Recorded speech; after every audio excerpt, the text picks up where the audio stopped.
Governor DeSantis, what I've heard about your campaign, the Iowa poll came out, showed you a distant second. You dig deeper into the poll and you see that you are the second choice for Trump voters, and your voters, the second choice is Trump, okay? And so the biggest comment or the biggest question is, why doesn't he just wait his turn? Why doesn't he wait his turn, stay being governor of Florida? Why is this your time? Why is this the time is now? Because you're going to have to make that close by January 15th. Well, we're a republic. It's not about waiting your turn. You have a right as a citizen to put your name out there and to fight for the country that you believe in. And we have a situation in our country where we are in jeopardy of turning over to the next generation of Americans an America less prosperous and less free than the America we inherited. And if that's the case, we'll be the first generation of Americans in the entire history of our country to do that. My wife and I have a 6, 5, and 3-year-old at home. We're not just going to sit idly by and watch the managed decline of this country. If we have the ability to offer ourselves as the leader to be able to get things done, we will do that. You compare Donald Trump with me. I delivered on 100% of my promises as governor of Florida. There wasn't a single thing I didn't deliver on. We delivered on right to life. We delivered on Second Amendment. We delivered on school choice. We delivered on getting rid of CRT and transgender ideology. We banned the transgender surgeries for minors in the state of Florida.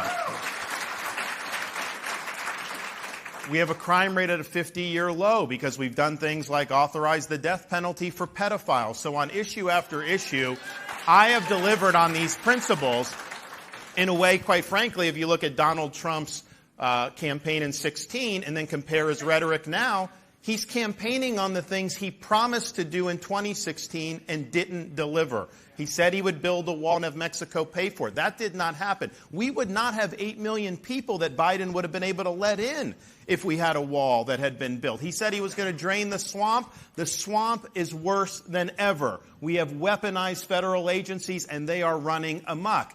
He said he was going to eliminate the national debt. Starting with COVID in particular, we have the worst fiscal situation this country's happened, $7.8 trillion on his watch. So I think we need somebody that's going to fight. And I think Donald Trump was somebody that came and said he'd fight for us. But we also need somebody that's going to win. Somebody that's going to win for you and win for your family. And yes, that involves, of course, winning the election. And it's my view that when push comes to shove in November of 2024, if Donald Trump's the candidate, the American people are not going to go there. That's my firm belief. I think that that's right. But you also need to win, and I won the biggest election victory in the history of Florida Republican Party in this most recent election. So we've shown how it's done, but you got to win on all these big fights. When you say you're going to do something, you got to dig in. Anything that's worth its salt to accomplish. The media is going to be against you. The left's going to be against you. A lot of establishment Republicans are going to be against you. And do you have the fortitude to stand there and fight for people and deliver big victories? I'm the only one running who has laid waste to the left in my state. I have laid waste to the Democratic Party. They are a carcass on the side of the road because we've defeated them on all these issues. And then the final thing you need is you need somebody that knows how to lead. Leadership is not about entertainment. It's not about the show. It's about setting forth a vision and executing that vision when it's not easy to do and delivering results. And I have the ability to do that. So I was asked the other day on a radio program, people like you, but they also like Trump. Why you over Trump?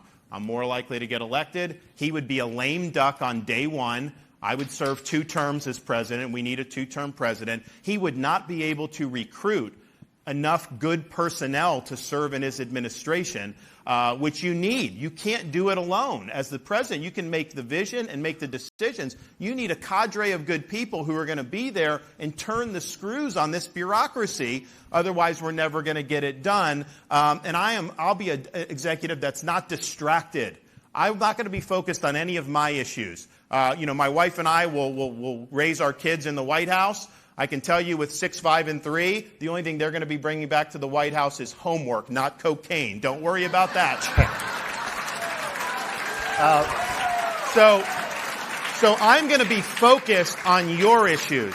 I'm going to be a disciplined and focused leader in a way that obviously Donald Trump is not in a position to be able to do that. So I view his candidacy as high risk with low reward, because I think as a lame duck with poor personnel and the distractions, it's going to be hard for him to get this done. My candidacy is lower risk because we'll run Biden ragged around this country, but high reward because you get a 2-term conservative president who's going to stand for your values and deliver for you for 8 full years.